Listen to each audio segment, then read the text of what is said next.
मुझे पता है वो मुझे, अगर मेरे पति शादी कर लेंगे, अगर उसके बाद मुझे पता है वो मुझे खुशी वो नहीं मिल पाएगी जो मैं चाहती हूँ, नहीं मिल पाएगी।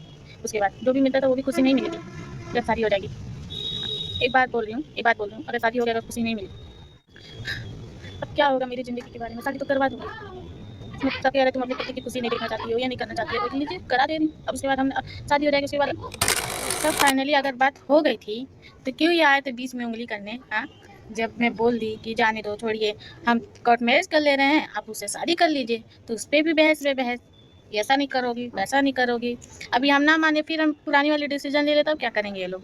दोनों सदियाँ होने वाली वो भी नहीं हो पाएगी। कह रहे कि अरे ऐसा करो वैसा करो, तब मैं शायद कोर्ट मैरिज करूँगा, तब मैं ऐसा करूँगा, मुझे स्टाम्प पेपर पर लिखित दो। अरे शादी करना शादी करो, हमसे क्या बताए नौटंकी मत करो। दोस्तों मेरा दिमाग इतना डिस्टर्ब हो गया, मैं बोल भी नहीं पा रही हूँ कि मुझे बोलना क्या है। इतना ये लोग मुझे बूझ उठा रहे हैं, दिमाग मेरा एकदम दही हो गया है।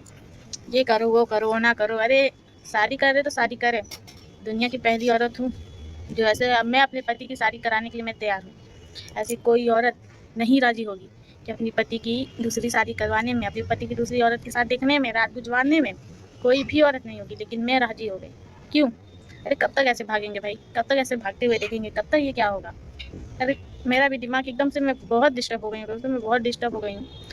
मेरा आदमी ना मुझे एक दिन पागल करके छोड़ देंगे मुझे तो ऐसा लगता है। एक बात जान रहे दोस्तों, आप लोग को एक बात बता दे रही हूँ, अगर मेरे पति शादी कर लेंगे, अगर उसके बाद मुझे पता है मुझे खुशी वो नहीं मिल पाएगी जो मैं चाहती हूँ, नहीं मिल पाएगी। उसके बाद जो भी मिलता था वो भी खुशी नहीं मिलेगी जब शादी हो जाएगी। एक बात बोल रही हूँ, अगर शादी हो गया, अगर खुशी नहीं मिली, तो मैं ऐसा रास्ता अपनाऊंगी कि वो भी क्या 10 बार सोचेंगे कि मैं शादी क्यों किया कायदा से। ऐसा कर ले, हमको कोई दिक्कत नहीं है, कोई टेंशन नहीं है। कर लेता है शादी, शादी करना है ना, शादी का शौक चढ़ा हुआ है, 10 शादी करने में इनको बहुत चस्का लगा हुआ है।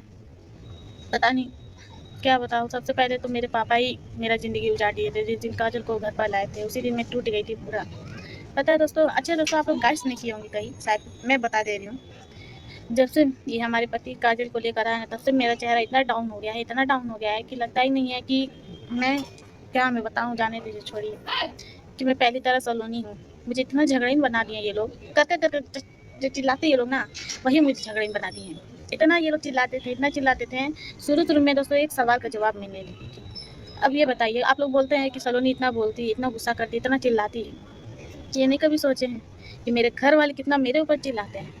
क्या कहने में सुनी उस घर में, क्या कहने टोचन सुनी, टोचन खाई, टोचन, क्या कहने टोचन मिला है, लेकिन नहीं, ये अपना ससुराल छोड़कर नैया नहीं गई। कौन सी औरत है इतना इतना बर्दाश्त करेगी?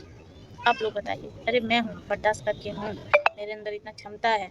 अरे यही 1-2 साल से मैं सोचते हैं, अरे अब नहीं, अब ठीक हो जाएंगे मेरे पति, अब मेरे पास आ जाएंगे, अब अच्छे हो जाएंगे। अरे आदमी 1 से 2 महीना देखता है, मैं तो साल से 2 साल तक देखी, साल भर देखी मेरा पति अब ठीक हो जाएंगे। अब हिम्मत टूट गई दोस्तों, इतना हिम्मत टूट गई कि अब नहीं लगता है मेरे पति सुधरेंगे कभी भी, अब नहीं, बिल्कुल नहीं लगता है।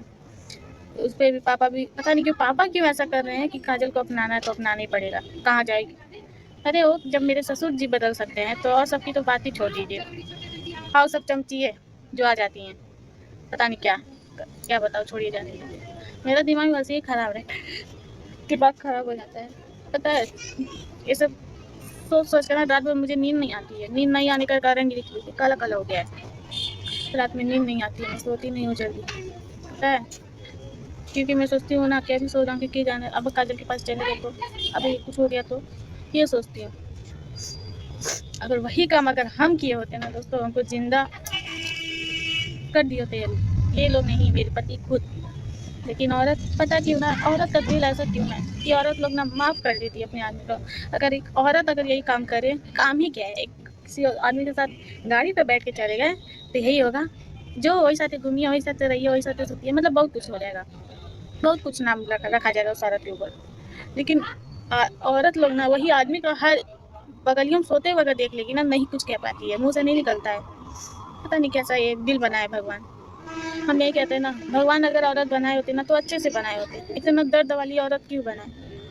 पता नहीं मेरी कौन से नसीब में क्या लिखा था, कितना बड़ा कदम खुद करम फुटाई, करम मेरा इतना बड़ा करम फूटा हुआ है, ऊपर से और ही बड़ी मेरा पति दूसरा आदमी औरत रखी है। अब क्या होगा मेरी ज़िंदगी के बारे में? शादी तो करवा दूँगी।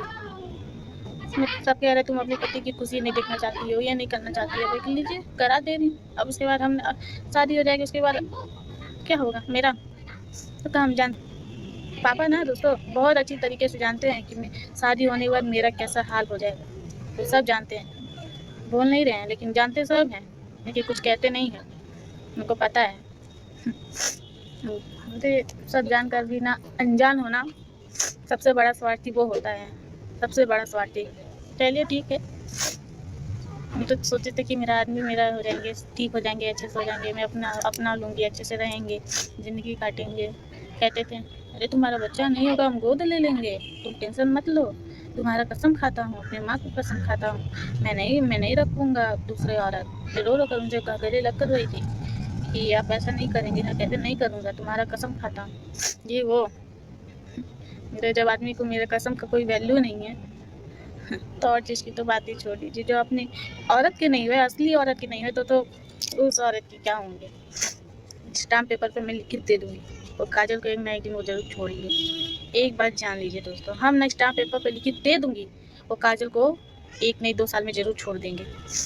और आप लोग यही मुझे बोलेंगे सलोनी तुम्हारा बर्दाश्त का फल है, मीठा फल। बस।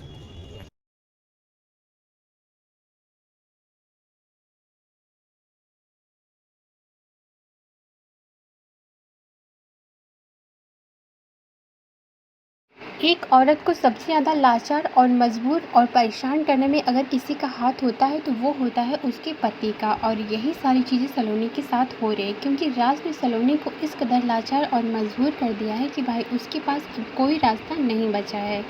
क्योंकि भाई उसको अपने पति की खुशी के साथ साथ अपनी ज़िंदगी के बारे में भी सोचना है, क्योंकि भाई उसके पति ने तो उसकी ज़िंदगी के बारे में सोचना ही छोड़ दिया है। और जिस तरह से आपने देखा कि शादी से पहले ही राज और काजल सलोनी के साथ मारा पीटी करते आए हैं, उसे देख के भाई सलोनी का डरना जायज़ है। और जाहिर सी बात है भाई, इस जगह पे कोई भी औरत रहेगी तो वो इस चीज़ को लेकर ज़रूर डरेगी कि आखिर शादी के बाद उसकी सौतन और उसके पति उसके साथ क्या करने वाले हैं।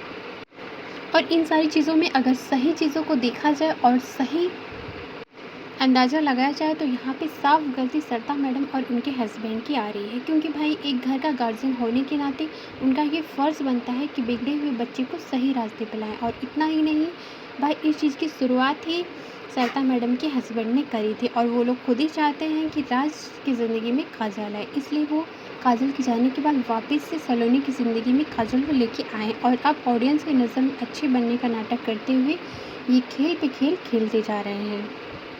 सही मायनों में कहा जाए तो यहाँ पे सिर्फ और सिर्फ सलोनी को दबाया जा रहा है, लेकिन भाई कब तक सलोनी को ये लोग दबाते रहेंगे। और जिस तरह से काजल एक भूत प्रेत टोना टोटका का नाटक कर रही है घर में आके, और कहीं नहीं बल्कि इसने अपना प्रमाण दे दिया है कि वो इस तरह की चीज़ों को करती है और लोगों पे इस चीज़ को हावी भी किया है। उसके बावजूद भी सरिता मैडम और उनके हस्बैंड चाहते हैं कि काजल उनके घर की बहू बनी, तो भाई इस हिसाब से इन लोगों को अपने कर्मों की सज़ा खुद ही मिल जाएगी, क्योंकि काजल जैसे ही घर की बहू बन के आएगी भाई इनके परिवार का सत्यानाश होना तो तय है, इसमें कोई भी दो राय नहीं है, क्योंकि जो पहले से हो रही है वो चीज़ें ज़रूर होंगी।